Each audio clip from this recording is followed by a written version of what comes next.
Em nome do Pai, do Filho e do Espírito Santo. Amém. Ave Maria, cheia de graça, o Senhor é convosco. Bendita sois vós entre as mulheres, e bendito é o fruto do vosso ventre, Jesus. Santa Maria, Mãe de Deus, rogai por nós, pecadores, agora e na hora de nossa morte. Amém. São Felipe Neri, rogai por nós. Nossa Senhora de Fátima, rogai por nós. Em nome do Pai, do Filho e do Espírito Santo. Amém.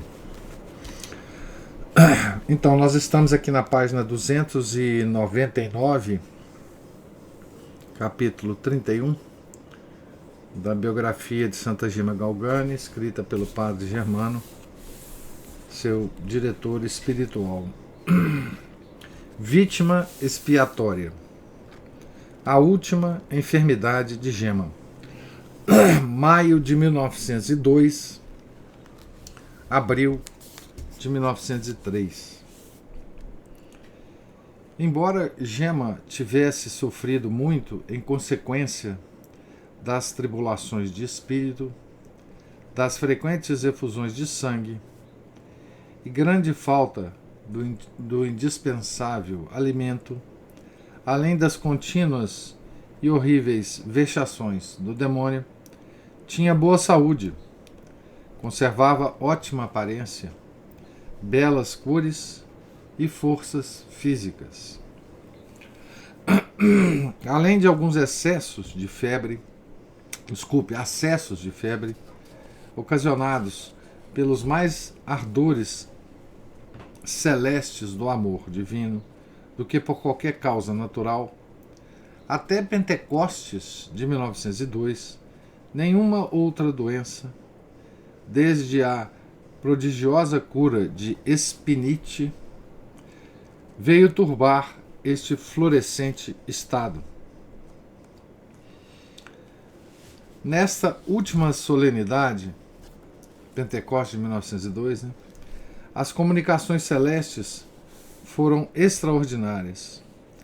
O seu recolhimento tornou-se ainda mais profundo e o seu rosto mais inflamado. O peito arfava de tal sorte que parecia lhe querer romper o coração.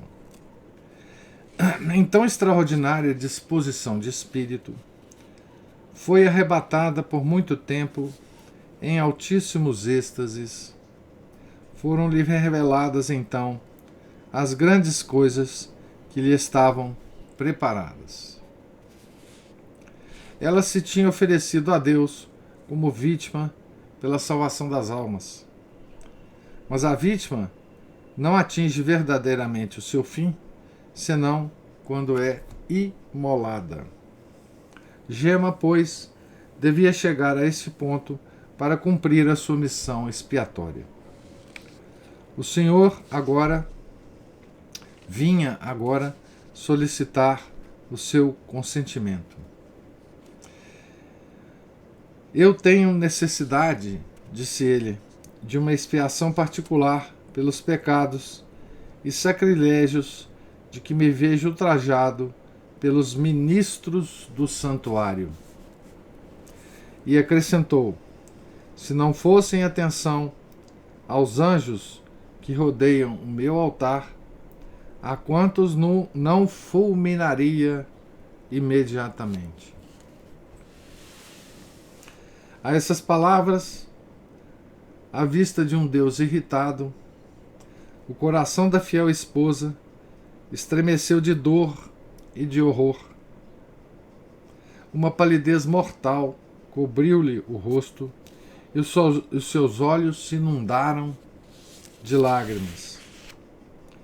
Quando em seguida Jesus lhe propôs que aceitasse esta expiação por aqueles pecados, exclamou com toda força e espontaneidade: duvidais, ó Jesus, que eu o aceite? Depressa, Jesus, descarregai sobre mim os vossos golpes e glorificai-vos nesta miserável criatura. Então, veja que Nosso Senhor se sentia ultrajado pelos ministros do santuário, né? Então ela vai servir de vítima de expiação para os ministros do santuário, né? Deus aceitou este generoso ato e Gema caiu logo gravemente doente. O seu estômago se fechou, por assim dizer, a ponto de não poder mais tomar alimento de espécie alguma.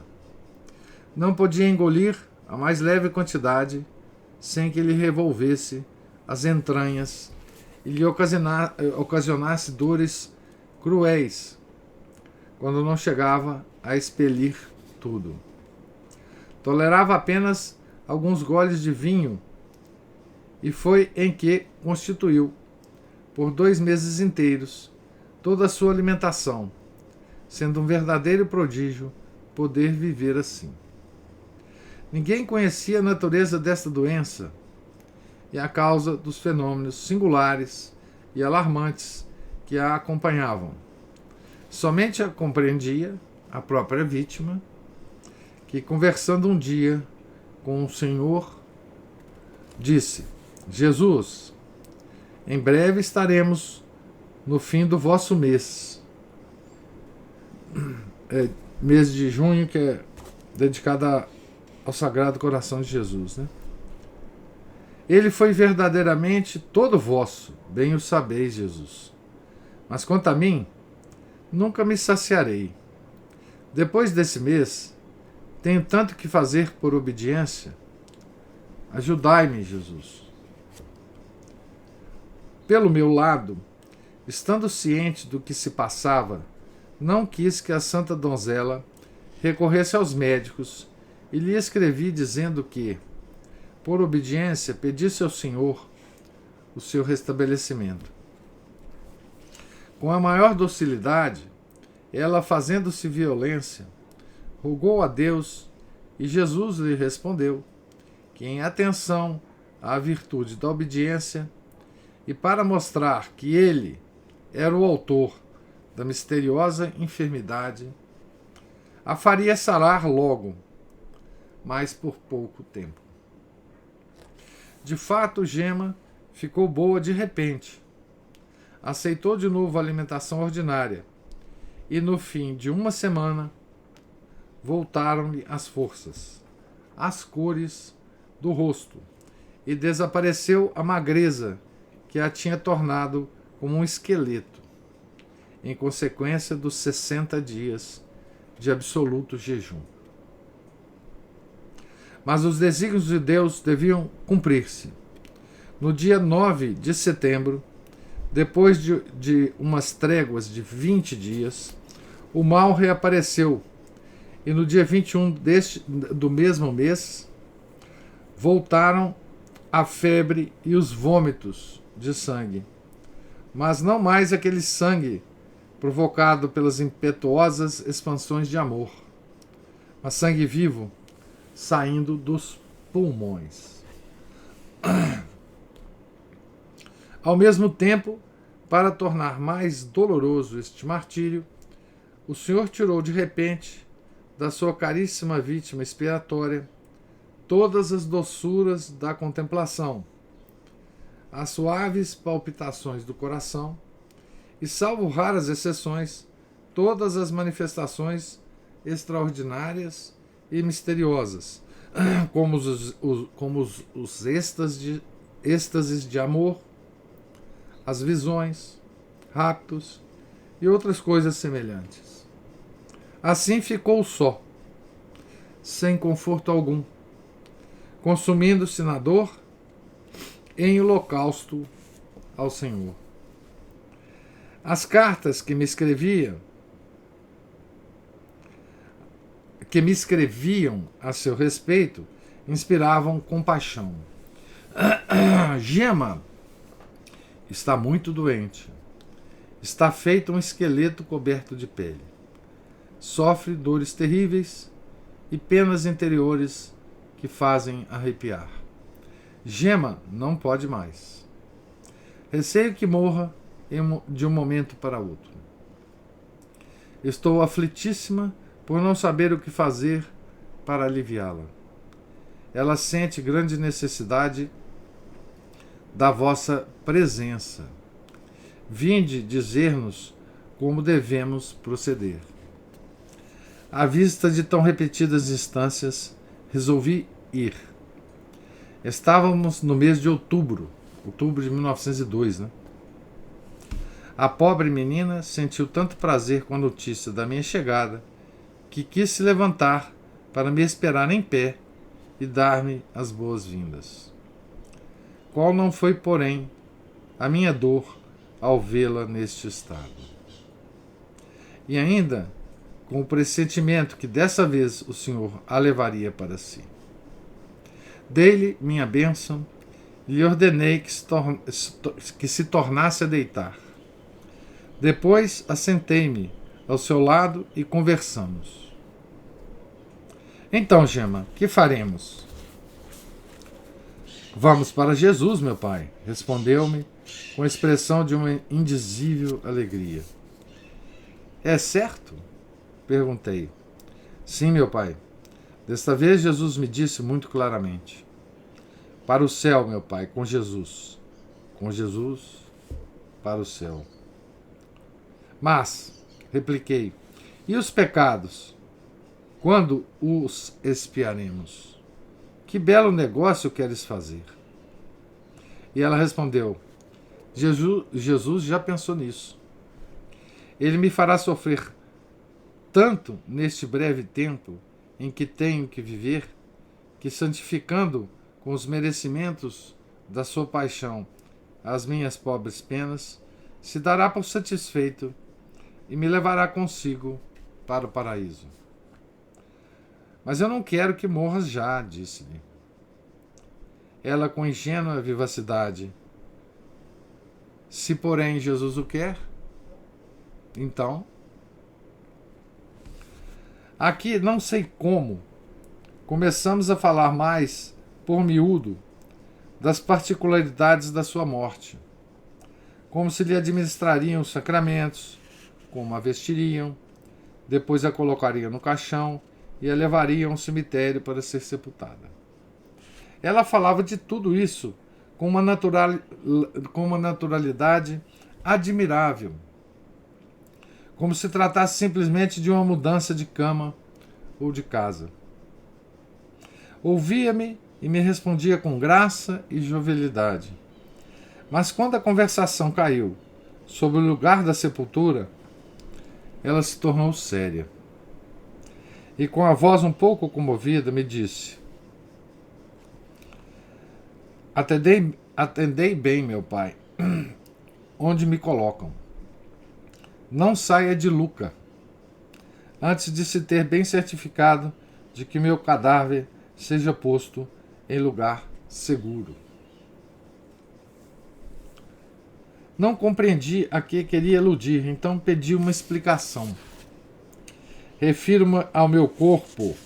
Não quero que seja visto nem tocado por ninguém, porque é de Jesus. Tranquilizei-a e ficou satisfeita. Quanto não se sentia feliz, a Santa Filha, por estar perto de seu pai espiritual.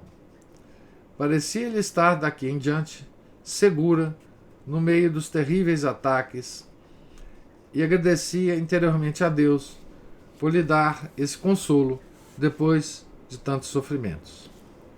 Na mesma noite confessou-se e, para contentá-la, permiti-lhe que renovasse a sua confissão geral. E pela primeira vez, chorando de consolação, pude bem convencer-me de novo que durante os 25 anos de sua vida, Gema não havia cometido um só pecado venial com plena advertência, e assim levava ao céu, imaculada, a bela estola da inocência que tinha recebido no santo batismo. Não é possível descrever a consolação espiritual que a doente sentiu depois dessa confissão. Manifestou tanta alegria que foi preciso moderá-la, pelo receio de que tão viva comoção e palavras tão ardentes não viesse a agravar a sua extrema fraqueza.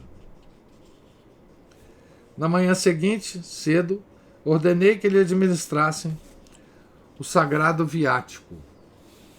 Gema não quis tomar nenhum alimento durante toda a noite, apesar da ardente sede ocasionada pela congestão pulmonar. Assentaram-no na cama, vestida como uma esposa, com um véu branco sobre a cabeça. Dirigi-lhe algumas palavras adequadas às circunstâncias e me fui ajoelhar num canto do quarto. Desde logo, Gema foi arrebatada num profundo êxtase, com as mãos juntas sobre o peito, os olhos fechados, o espírito recolhido e insensível como costumava sempre nessas condições. Parecia um anjo em adoração diante da majestade de Deus. O padre entrou com o sagrado viático, pôs o cibório sobre o pequeno altar e voltou-se para a doente. Mas à vista do angélico rosto, que parecia lançar raios e chamas, ficou tomado de um religioso temor. Eu o animei, dizendo-lhe que se aproximasse à sagrada partícula, assegurando-lhe que, embora em êxtase, a doente procederia como se estivesse no uso dos sentidos. O que aconteceu? Ao aproximar-se o seu Jesus, ela abriu os olhos cheios de lágrimas, estendeu a língua, recebeu a comunhão e no mesmo instante recaiu no mesmo êxtase. Terminada a piedosa cerimônia, o padre voltou-se com o Santíssimo Sacramento para a igreja e correu de volta ao quarto da enferma, onde ficou prostrado de joelhos ao lado da cama, rezando e chorando todo o tempo que durou a ação de graças dessa comunhão.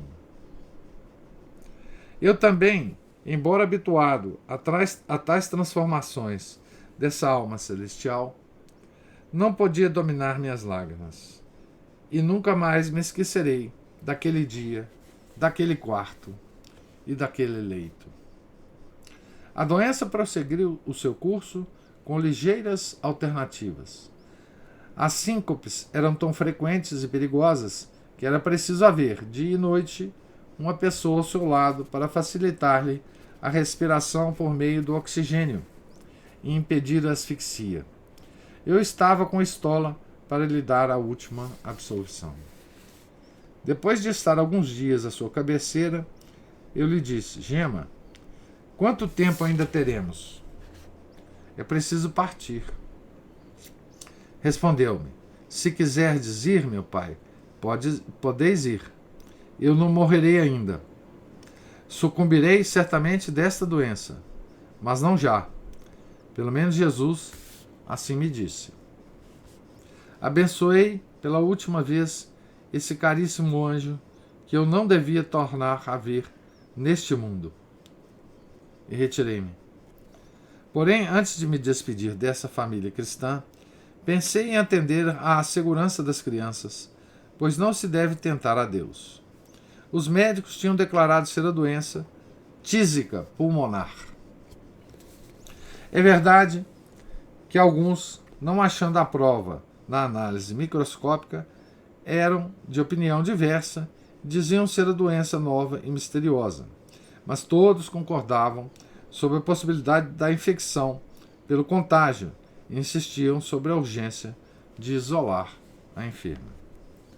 Mas achei 1000 dificuldades em executar essa determinação. Como?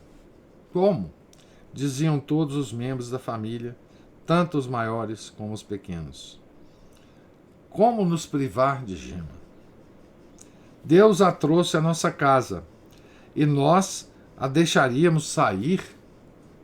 Isso nunca. Se ela tiver de morrer, trataremos dela até o fim. O filho mais velho, estudante da universidade, exclamou: que seria de nós se Gema não estivesse mais em nossa casa. Deus tem abençoado e favorecido a nossa família pelos merecimentos dessa santa, a quem damos hospitalidade. Vereis o que será. Era esse o sentimento de todos.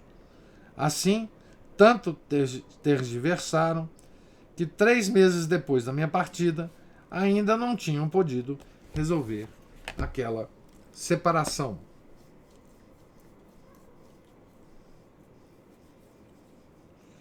Então aqui está muito moderno essa discussão aqui, né, com a família e a Santa Gema, né?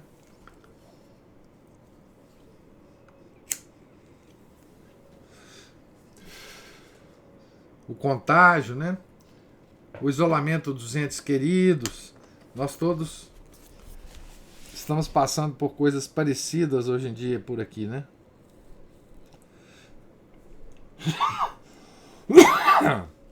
E essa família, né? Obviamente.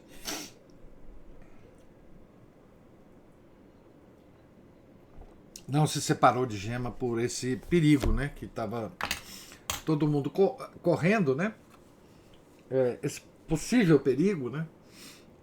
Porque a ciência da época afirmava que tinha possibilidade de contágio, né? Afinal, prevaleceram os sábios conselhos e consentiram no meio termo. Uma tia de Gema alugou um pequeno quarto contíguo à casa, de onde se lhe podiam ver as janelas. E na noite de 24 de janeiro de 1903, para lá transportaram a querida doente. Porém, pouco ou nenhuma mudança houve quanto ao serviço e assistência que lhe prestavam. Os seus dedicados benfeitores não deixaram a sua cabeceira. Os próprios meninos, apesar da proibição dos médicos, conseguiram iludir toda a vigilância. E ora um, ora outro, acompanhavam em segredo a tia e corriam para ver a Gema, de quem não podiam mais viver separados. A pobre enferma sentia também vivamente a dor da separação. Ela amava ternamente todas as pessoas dessa afetuosa família, mais particularmente aquela a quem ela chamava a sua segunda mãe, e saindo da casa chorando, exclamava: "É a segunda vez que perco minha mãe. Mas viva Jesus! Só com Jesus." Eis com que termos ela escreveu ao pai espiritual no dia 6 de fevereiro: "Meu bom pai, viva sempre Jesus. É a minha primeira palavra de cada instante, o meu dia inteiro. Viva Jesus, que me deu tanta força e coragem, que eu lhe deveria agradecer sem cessar. Aceitei de bom grado o sacrifício, quase sem senti-lo. Compreendi, meu caro pai, que não é mais tempo de ser criança. Força e coragem. Mas vinde algumas vezes em meu auxílio, por meio de algumas exortações que me fazem tanto bem. Conservai-vos contente como eu, meu pai, no meio das aflições. Abençoai-me sempre e muito. Todas as manhãs, a todos os momentos, peço por vós, para que tenhais ainda um pouco de paciência comigo. Sou a pobre Gema." Pouco tempo depois de estar instalada na sua nova casa, escreveu uma última carta à sua mãe celeste, conforme costumava fazer nas suas principais festas ou por ocasião de alguma necessidade particular. Ora, não sei porquê, mas desta vez, pois nunca assim tinha feito antes, ela a incluiu na última carta que me escreveu. A querida filha não podia certamente deixar uma lembrança mais preciosa, na qual imprimia toda a sua alma. Eis aqui os pontos mais salientes. Minha mãe, minha débil existência, continua neste mundo na luta, mas estou contente. Entre o temor e a esperança, entrego-me nas mãos de Deus. Grito bem alto no meio de minhas aflições. Volto-me para Jesus, prometendo-lhe muito amor, mas Jesus está escondido. Ele não me ama mais, ou me ama muito pouco. Ó minha mãe, viva Jesus! Jesus, depressa e santamente se vingará com o seu santo amor da mais ingrata de suas criaturas. Ó minha mãe, pedi por mim. Dizei a Jesus que serei boa e obediente, mas eu quero ir depressa para o céu, se é do seu gosto. Abençoai-me. Sou a pobre gema. É assim que, no meio das ondas mais revoltas da tempestade, se vê flutuar nesta Virgem, sempre com serenidade, na mais viva fé, e no seio das maiores amarguras da agonia, a suave expansão do amor diante do horror da morte, a tranquilidade da esperança e o desejo do céu. Feliz de quem, a seu exemplo, consegue formar o seu coração com tão elevados sentimentos.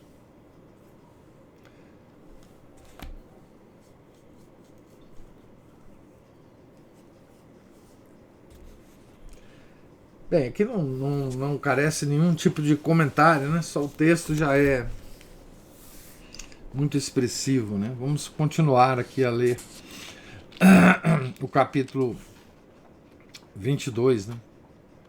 Que é exatamente os últimos dias, né? Da vida de Santa Gema, né? Enfim. Últimas dores, as heróicas virtudes praticadas pela serva de Deus, março-abril de 1903. Uma vida toda crucificada com Jesus. Era de esperar que com Jesus crucificado também terminasse. Gema tinha participado sucessivamente de todos os tormentos do homem-deus, das angústias interiores, dos sofrimentos externos por obra dos demônios, do suor de sangue, dos açoites, das feridas em todo o corpo, dos penetrantes espinhos da coroa, do deslocamento dos ossos e das dores causadas pelos pregos. Para que fosse uma viva e perfeita imagem de Jesus, faltavam somente a agonia e a morte no mar de dores. E Jesus não quis privá-la desta graça. Como aquele corpo tão débil não podia certamente suportar tantos sofrimentos, achou ele um meio de substituir a intensidade pela duração, conservando durante longos meses a vítima pregada na cruz. Deste martírio já assistimos ao princípio. Contemplemos agora a sua consumação. Apesar da gravidade do seu estado, a piedosa doença tinha, até aqui, conseguido levantar-se todas as manhãs bem cedo e arrastar-se com muito custo até a igreja mais próxima para receber a Sagrada Comunhão. Vocês imaginam, então, naquelas condições que o padre já nos tinha descrito, né? ela ainda ia à missa, né?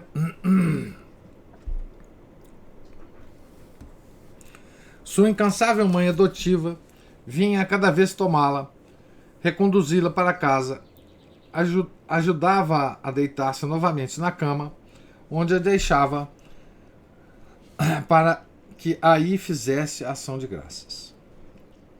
Mas a aventura que Gema achava neste alimento celestial era grande demais e suave demais para o conforto que sentia. Por isso, Jesus lhe o tirou. Em menos de 2 meses, a febre aumentou de tal modo que ele impediu todo e qualquer movimento. Ela então inclinou a cabeça e disse: Jesus, assim seja. O seu alimento tinha consistido até então de alguns goles de líquidos substanciais e fortificantes. Em breve, porém, o estômago não admitia mais nem sequer esse sustento e teve que renunciar a ele, aceitando mais esta provação, sem proferir a menor queixa. O seu organismo se foi desfazendo pouco a pouco, e ela se achou reduzida a tal modo que não havia um só lugar em que não sofresse uma dor particular. Pobre mártir, escreviam-me de Luca. Pobre vítima de Jesus. O seu tormento é incessante. Parece que se lhe esmagam os ossos. O padecimento é geral. Ela vai se consumindo e não pode resistir mais. Há 20 dias que perdeu a vista. A voz já está tão enfraquecida que custa ouvi-la, mesmo aproximando o ouvido dos seus lábios. É um esqueleto que se desfaz de hora em hora.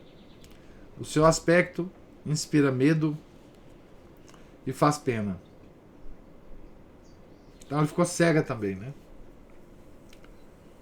Entretanto, todos esses tormentos intensíssimos não eram nada em comparação àqueles que os demônios infligiam à pobre enferma. O Espírito Santo nos diz que nos últimos instantes de nossa vida, Satanás, sabendo que pouco tempo lhe resta para nos prejudicar, assalta os desesperados com terríveis tentações, como um leão que vê sua presa prestes a fugir. Abends Iranmanyan. Aqui, essa expressão se refere, então, tem uma nota aqui, né? A passagem do Apocalipse 12:12. Por isso alegrai-vos, ó céus, e todos que aí habitais. Mas, ó terra e mar, cuidado, porque o demônio desceu para vós, cheio de grande ira, sabendo que pouco tempo lhe resta. Então, cheio de grande ira é a expressão Abends Iran Mayan. Ora, que ataques furiosos não reservaria a Gema, a quem tinha perseguido durante toda a vida com ódio mortal e a quem fez sempre uma guerra implacável. Lê-se de outros santos que nos seus últimos dias tiveram que sofrer do infernal inimigo assaltos mais ou menos longos e fortes, mas em suma passageiros. Desculpem. Quanto a Gema, foi um contínuo assalto, apenas interrompido por curtos momentos de trégua.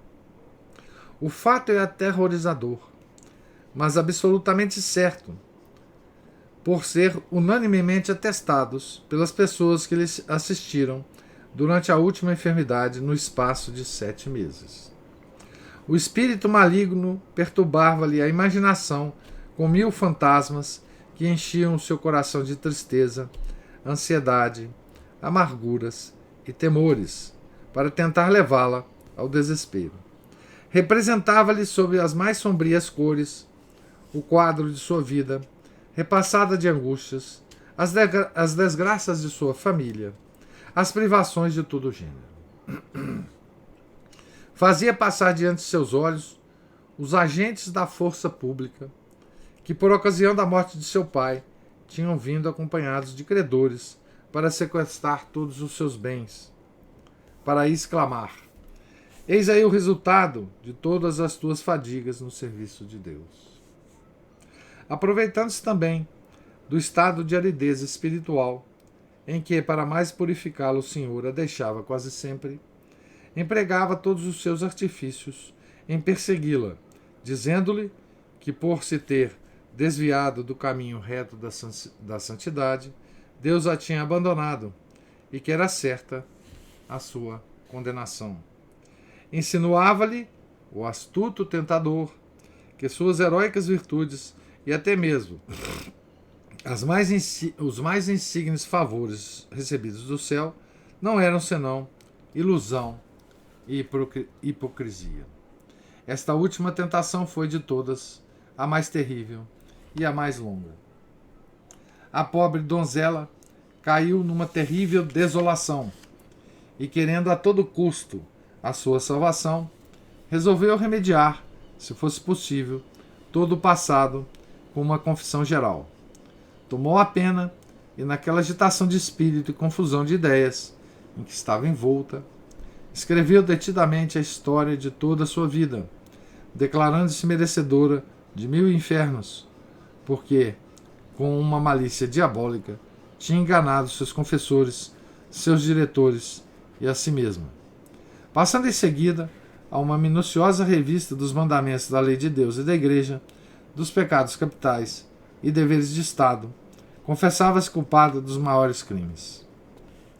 Estas páginas, que antes de serem seladas foram lidas por quem estava autorizado, ela quis que fossem levadas a um santo sacerdote que lhe era conhecido, suplicando-lhe que lhe viesse dar a absolvição de todos aqueles pecados.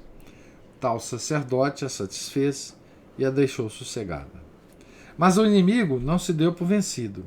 Empregou todos os esforços para induzi-la a atos de impaciência e de cólera, e assim fazer com que perdesse ao menos a reputação que tinha de virtuosa e santa, pois assim era merecidamente considerada por todos. Todavia, o que mais infligia e enchia de amarguras a este anjo eram os supremos esforços do inimigo para envergonhar o seu virginal pudor. O espírito imundo sabia muito bem com que amor e cuidados ela tinha guardado este tesouro em toda a sua vida, e com que heroísmo já tinha combatido contra ele neste terreno, e vencido. Agora não pretendia mais uma vitória, que a sabia impossível, mas ao menos queria tirar uma vingança, amargurando os últimos dias desta inocente pomba. O quarto da santa enferma parecia, para ela, ter se convertido no inferno. Já não era pensamentos ou imaginações, nem seduções, aos quais não podia ser sensível uma alma tão têmpera, porém aparições reais, sob formas variadas, de um cinismo brutal. Meu pai, escrevia-me do seu leito de dores. Esta aflição é forte demais para mim. Dizei a Jesus que a troque por qualquer outra. Mandai de longe orações e exorcismos para afastar este maldito demônio. Ou ordenai ao vosso anjo da guarda que eu venha expulsar daqui. Mal terminavam a batalha, começava a outra. Uma das enfermeiras da serva de Deus, por vezes, me escreveu: essa hedionda besta vai acabar com a querida Gema. Sai de junto dela chorando. Este horrível demônio dá conta dela e ninguém o pode afugentar. São barulhos atroadores, figuras terríveis de animais ferozes. Certamente ele a matará. Procuramos socorrê-la, aspergindo água benta no quarto. O rumor cessa por algum tempo, para recomeçar logo, depois, com mais força. Da alma, passando ao corpo, quantos artifícios não imaginava o inimigo para atormentá-la. Recebeu algum alívio quanto à dificuldade de engolir e trataram logo de trazer-lhe algum alimento. Porém, em vão. Mal lhe apresentavam e o malvado fazia aparecer coberto de insetos repugnantes e dos objetos mais nojentos que se podem imaginar. O estômago dela se revoltava e era preciso retirar tudo de sua vista.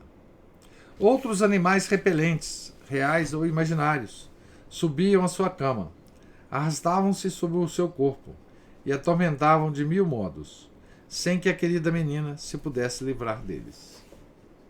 Muitas vezes ela disse, aterrada, à irmã enfermeira, que sentia uma serpente enrolar-se pelo corpo, da cabeça aos pés, tentando sufocá-la. Pedia instantemente que usassem dos exorcismos, mas não julgavam conveniente. Então ela experimentou fazê-los por si mesma, e encarando o inimigo de frente, com o rosto inflamado e a voz imperiosa, exclamou: Espíritos malignos, eu vos ordeno que volteis para o lugar que vos é destinado, senão, ai de vós, eu vos acuso diante do meu Deus.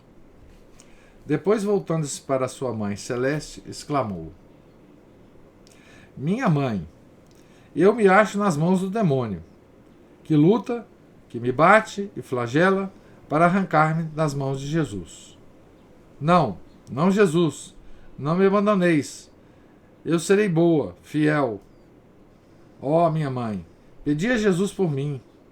Estou sozinha de noite, cheia de terror, oprimida e como que atada em todas as potências de minha alma e em todos os sentidos do meu corpo, sem poder me mover. Viva Jesus! Isso a gente não pode nem imaginar, né? Esse tipo de terror que ela passou nos últimos dias, né? Ela mostra bem aqui uma expressão dela, né? Ela fala assim: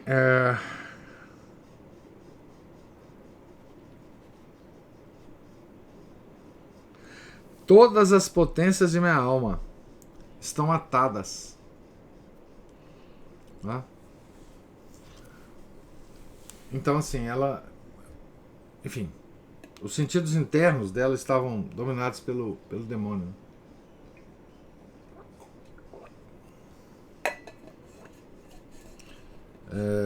E os externos também, né? Então, a gente não pode imaginar uma coisa dessa, né? Nós já vimos muitos outros santos, né? São João Maria Vianney, né? Também sendo atacado pelo demônio, São João Bosco, né? Mas aqui ela estava muito fraca na cama, né? E, enfim, é inimaginável, talvez nem as pessoas da família, né, que estavam servindo lá a ela, né, de enfermeiros, né, podiam imaginar, né? A gente viu aqui uma descrição de uma enfermeira, né, que havia, né, via Gema nessa luta, né? E provavelmente também a Gema descrevia para ela o que estava acontecendo, né? Ela já não tinha mais força física, né? Obviamente, para se movimentar. E internamente estava dominada pelo demônio, né? Enfim, Juliana fala assim: é difícil demais crer que uma pessoa passou por tudo isso sem se abalar na fé, né? Isso tudo isso tudo fica digamos assim, de lição, né, para nós, né, assim, pobres mortais, né, enfim, que temos tão poucas tentações, tão poucas coisas que mesmo assim sucumbimos, né, a elas, né. A Aline está assim: estou pensando no tormento de nós pobres mortais, o demônio devia nos levar à loucura, claro, né? Então, assim, Nós vamos ainda continuar nesse capítulo. Eu vou parar aqui nesse momento, né? Depois eu leio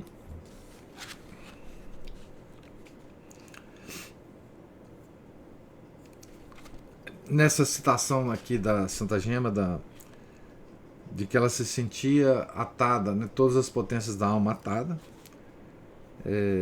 na página 308, né? E no próximo encontro, provavelmente, né, nós terminaremos, né, o livro. Eu não vou ler o apêndice, porque o apêndice é apenas... não, talvez eu leia o apêndice, que é a canonização, né? Escreve a canonização de Santa Gema, né? O apêndice 1 eu lerei, o apêndice 2 não, e aí depois nós começaremos outra biografia aqui, tá certo? Então vou parar na página 308 aqui, nos parágrafos finais da página, né? Esperar alguma observação de vocês. A Aline está digitando ali, e podem falar no microfone aí se tiver também alguém.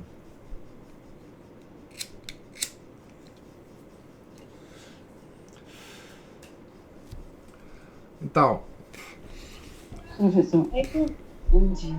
Bom dia. Tem pessoas que falam de tanto ver morte das pessoas, assim, quando tá no finalzinho mesmo do período, né, que vai passar, já dá pra saber que ela tá indo morrer, de tanto ver essas mortes, né, que a pessoa fica de mesmo jeito, assim, agoniada, desesperada, dá pra saber que já tá indo mesmo. Eu te confesso. Muita morte, não. Eu confesso que eu não vi, não, muita morte, não. Mas assim, aqui, olha, nós temos que perceber, né, que Gema, antes de passar por isso, já tinha avisado, né, já tinha previsto isso, e dizendo o seguinte: como ela ia para o céu, direto, não é?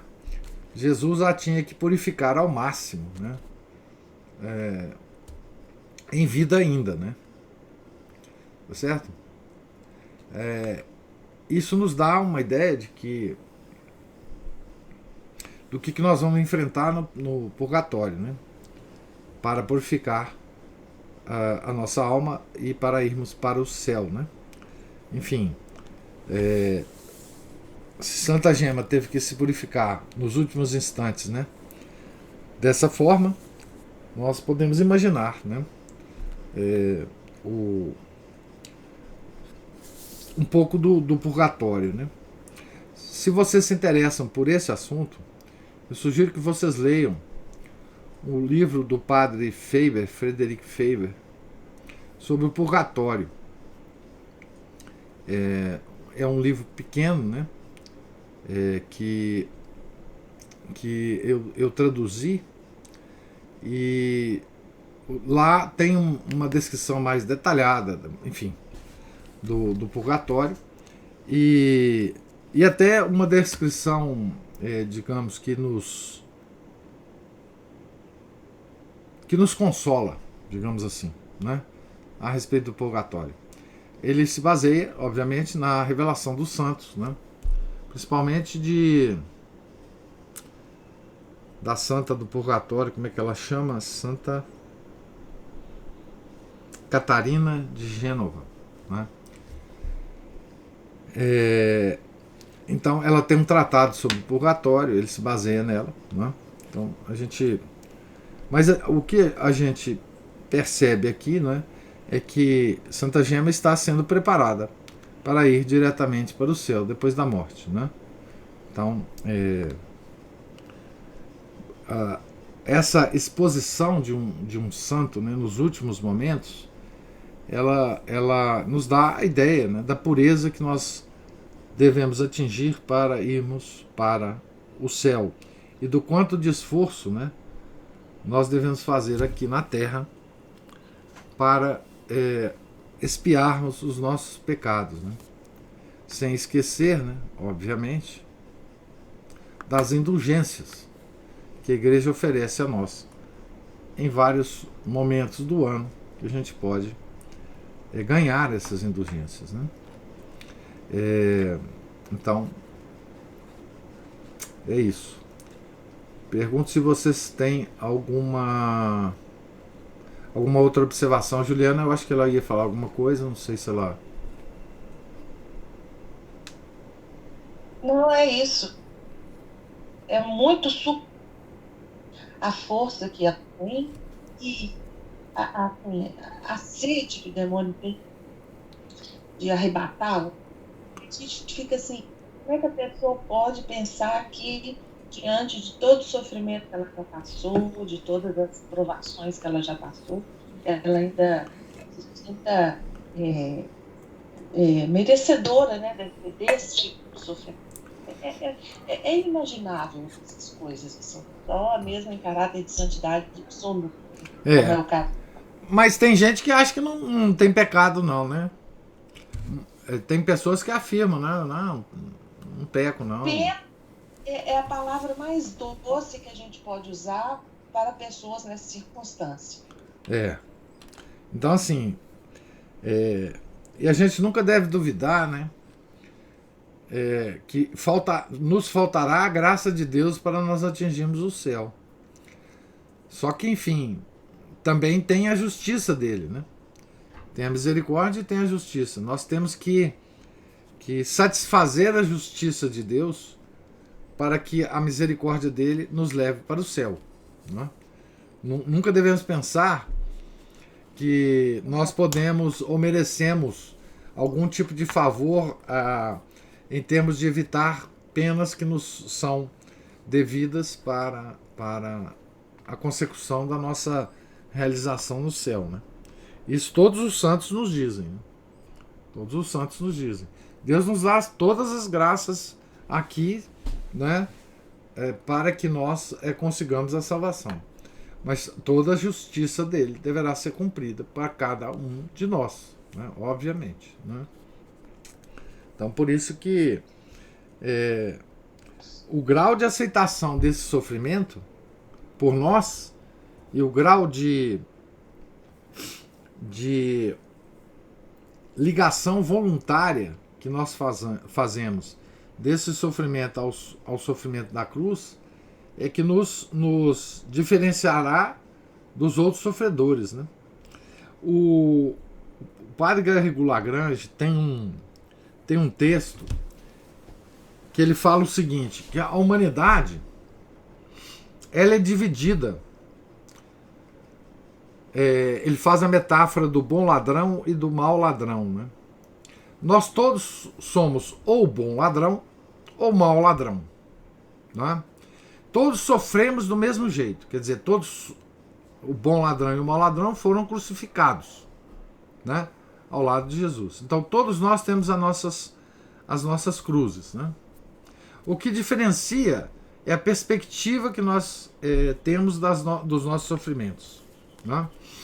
Então, o bom ladrão, não é? Ele fala o seguinte: eu mereço, eu fui mal mesmo, eu mereço esse sofrimento, e ele pede a Jesus a salvação. O mau ladrão tem o mesmo sofrimento do bom ladrão, mas o que ele faz? Ele começa a xingar Nosso Senhor, né? Ele não aceita o sofrimento, ele não consegue ligar esse sofrimento ao de Nosso Senhor, como fez o bom ladrão. Então a humanidade é isso, ela é dividida entre bons ladrões e maus ladrões. Todos somos ladrões. Todos temos culpa e todos merecemos a crucificação. O que nos distingue é se nós associamos a cruz a Nosso Senhor e a sua redenção. Ou se não, né? Então, somos todos ladrões, né? Que temos que contar com a misericórdia de Deus, né? Esse texto dele é muito bonito. Eu esqueci agora o título. Eu esqueci o título desse texto. Talvez se colocarem no... Hein? Eu ia te perguntar se é um livro e qual o nome, né? Então um trecho de um livro. Se vocês colocarem aí, talvez, Bom Ladrão, Mau Ladrão, Garrigou Lagrange, Eu acho que ele foi publicado na revista Permanência, mas agora também não tenho certeza. Eu gravei muito essa metáfora porque ela é muito, muito interessante para nos consolar, né? Nossa, ela é magnânima. Então assim, nós todos estamos com as nossas cruzes. Ricos, pobres, pretos, brancos, homem, mulher, enfim. Não é? E nós podemos até retornar a um tema que nós estamos estudando há muito tempo, né, entre nós, que é o tema da gnose. Né? O gnóstico é aquele que não suporta o sofrimento e que monta uma teoria completamente maluca sobre o universo, sobre Deus, etc., para não aceitar o sofrimento. Né? Então, o gnóstico é o mau ladrão. O gnóstico é o mau ladrão. Não é? Quem não é o mau ladrão. Então, bom ladrão, mau ladrão, estamos todos lá crucificados com o Nosso Senhor. Se nós associamos o nosso sofrimento a Nosso Senhor, se nós aceitamos o nosso sofrimento, porque o bom ladrão, é muito interessante a história, porque ele assim, a primeira coisa que ele fala é o seguinte: nós merecemos muito mais do que esse inocente que está do nosso lado. Esse homem é inocente, nós não. Então primeiro vem a aceitação. Nós merecemos. A Aline deve ter já descoberto o texto. Eu sabia que a Aline ia conseguir isso. Não, a Aline não é desse mundo, não. Ela consegue qualquer coisa. Qualquer 2 ou 3 palavras-chave que a gente dá para ela. Então, o bom ladrão, veja bem, o bom ladrão tem eu tô estendendo demais hoje, mas do bom ladrão dá para falar uma opção de coisa, né? Porque assim, ele aceita que Nosso Senhor é inocente, está morrendo, ele aceita que ele merece a cruz, tá certo? E ele, no momento em que ele faz isso, ele começa a tentar converter o mau ladrão. Então fazer já a apologia, fazer o apostolado na cruz, né? Ele faz um apostolado na cruz, o bom ladrão, né? A história do bom ladrão de São Dimas é extraordinário, né? Assim. Mas enfim, é isso. Então. A igreja não consegue. Como é que é? O senhor falou das indulgências. A igreja não consegue ainda. Não aquelas que são, né, celebrações e novenas, enfim. Não, porciúncula, primeiro dia do ano, último dia do ano, e tem um milhão de indulgências plenárias. As orações da manhã e da noite, se a gente seguir ali o livrinho devocionário, tem um monte de orações indulgenciadas. A oração mais indulgenciada da igreja é a oração que se faz ao longo da Via Sacra, na Quaresma. É a que tem mais indulgências.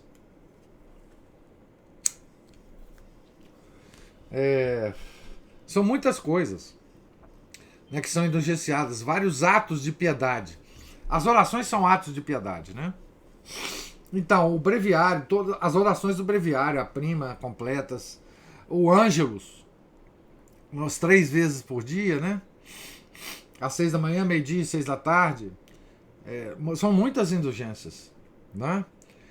E uma das coisas que os católicos não devem se esquecer são das indulgências, tá? Enfim, isso é muito importante. É claro que o Concílio Vaticano II mudou também essa questão das indulgências, né? Mas, enfim, nós temos que nos apegar à questão das indulgências, porque são tesouros da comunhão dos santos que podem nos auxiliar ao longo da nossa vida, né? Sobretudo próximo da nossa morte, né? Então, a indulgência é uma coisa que os católicos sabem pouco também, né?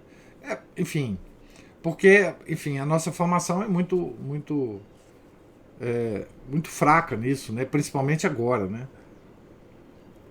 Mas as indulgências podem nos poupar muito tempo de purgatório, né? porque todo mundo é bonzinho e vai pro céu também. Não precisa desse trem, né? Assim, enfim, de indulgência. A indulgência do Dia dos Mortos, né? Do Dia de Todos os Santos. Enfim, tem indulgência que não acaba mais, né? Tá certo? Enfim. A Aline está falando que não sabe nada sobre indulgências. Aline, de fato, enfim, nós não sabemos quase nada sobre a doutrina católica. Vamos aprendendo aos poucos, né? Tentando ver se a gente chega, enfim, a compreender. As indulgências são coisas importantíssimas. Importantíssimas, né? Justamente para nos... Hein? Vamos tentar dormir católico hoje. Não, exatamente, né? A gente só consegue isso praticando atos de piedade. O que é atos de piedade? São as orações que a igreja recomenda ao longo do dia. Jaculatórias são indulgenciadas, né? Quando você faz as jaculatórias ao longo do dia, né? Nem precisa dizer que comunhão espiritual, né, é indulgenciado. Enfim, são várias coisas, né? Nós podemos fazer ao longo do dia, né? Enfim, a questão da indulgência é parte fundamental de uma coisa que a gente reza no credo e que talvez a gente não compreenda bem, né? Que é a comunhão dos santos.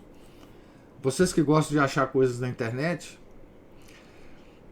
põe aí Comunhão dos Santos, Gustavo Corsão. Ele tem um texto sobre Comunhão dos Santos que é uma coisa extraordinária. Um texto de jornal, se não me engano, tá? Vocês vão achar esse texto aí, provavelmente. Vocês vão achar esse texto. Também não lembro o título, não lembro se está no site da Permanência. Muito provavelmente está no site da Permanência, tá certo? Então, vocês consultem. Comunhão dos Santos é uma coisa que a gente sabe pouco, né? E ela está intimamente relacionada com essas indulgências, né? Comunhão dos Santos é um banco espiritual, né? Aqui o Papa tem... Então a Aline já colocou aí. O Papa tem acesso a essa conta, tá certo? E ele pode promulgar indulgências. Então, todos os papas fizeram isso ao longo do tempo, né? Até os papas pós-conciliares. E ele tem o poder de dispor dessa conta bancária de graças, tá? Que são as indulgências. Então ele pode indulgenciar várias coisas, vários atos de piedade, visitas às igrejas, visita a santuários, peregrinações, né? Aquela peregrinação de Chartres, de Notre-Dame, de Paris a Notre-Dame de Chartres, as igrejas Nossa Senhora de Paris e de Chartres, é ultra indulgenciada. Todas as peregrinações são ultra indulgenciadas, né? Visita a Terra Santa, enfim, né? São atos de piedade que você faz e que então você recebe um saldo na conta bancária da Comunhão dos Santos, tá certo? Então, a Comunhão dos Santos é um banco. É um banco que Deus constituiu e que nós podemos sacar recursos lá, nós pobres mortais, e usar esses recursos para nossa salvação, né? E quando, veja bem que coisa impressionante, né, gente? O valor, eu estou alongando demais aqui, mas só terminar esse ponto. O valor dos sacrifícios de cada um dos católicos, ele aumenta a conta bancária, tá certo? Aumenta a conta bancária. Então, por exemplo, quando você tem um mosteiro de monges ou monjas que ficam permanentemente em penitência, em expiação, etc, etc, eles estão aumentando esse saldo lá do céu, para que Deus e o Papa possam usar para nós aqui. Né? Por exemplo, a morte de Santa Gema aumentou grandemente a conta bancária lá, para todos nós. Né? Que nós podemos participar dessa conta. Né? Por isso que um mosteiro de monges rezando o dia inteiro, fazendo penitências, é tão importante para nós. Exatamente através da comunhão dos santos. Quando Deus pede expiação para um santo, né, para ele sofrer pelos outros, é justamente por essa transferência bancária que ele pode fazer. O Papa, inclusive, pode fazer. O Papa tem controle desse banco, dado por Deus. Tá certo? Então, e isso é que os protestantes odeiam. Odeiam. Note que o último impulso que Lutero teve para lançar toda a loucura dele no mundo foi um ódio contra as indulgências. Tá certo?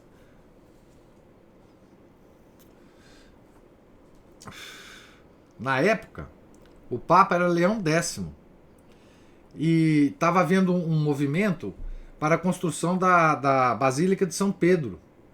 Essa basílica que nós conhecemos, né? Depois de várias reformas, obviamente. Ele estava indulgenciando o ato de você doar dinheiro para a construção da basílica. Por exemplo, nas cruzadas, os papas indulgenciavam todos que se mobilizavam para ir nas cruzadas. A ida à cruzada era um ato de piedade indulgenciado pelo Papa, pelos papas todos. Então é mais ou menos assim que funciona, né? As indulgências. Até onde eu sei, né, gente? Mas leia Corsão, leia os santos, leia a doutrina da igreja sobre indulgências, né? Tem esse tema, por exemplo, tem no tratado, no compêndio de teologia ascética e mística do padre Tanqueray, né? Muito mais preciso do que eu estou falando aqui, né? Eu estou falando, enfim, o que eu sei, que é pouco, né, sobre isso, tá certo? Mas leiam livros sobre isso, né? Sobre as indulgências. A Aline fala, tomara que não esteja buscando o link errado. Não, tá. Nosso Papa não deve estar acreditando nada por nós. Não me preocupa com o Papa, não. Preocupa conosco mesmo, com os santos. O Papa é Papa, enfim, nós temos que rezar por ele, tá certo? Então, não preocupa não. A gente tem que preocupar conosco, né? A nossa fé é responsabilidade nossa, tá? Não é responsabilidade do Papa, do Bispo, do Padre. Nossa fé é só responsabilidade nossa. Não coloca na conta do... Pode falar, Juliana. Não, é isso, que a gente porque merece. Exatamente. Então, assim... Ô, gente, já estendi demais. Deus lhes pague a paciência, tá certo? Tenham todos um santo dia, um santo final de semana, né? E na segunda, se Deus permitir, nós estaremos aqui terminando, né, a biografia de Santa Gema Galgani, tá certo? Em nome do Pai, do Filho e do Espírito Santo, amém. Ave Maria, cheia de graça, o Senhor é convosco, bendita sois vós entre as mulheres, bendito é o fruto do vosso ventre, Jesus. Santa Maria, Mãe de Deus, rogai por nós, pecadores, agora e na hora de nossa morte, amém. Santa Gema Galgani, rogai por nós. São Gabriel, de Nossa Senhora das Dores, rogai por nós. São Felipe Neri, rogai por nós.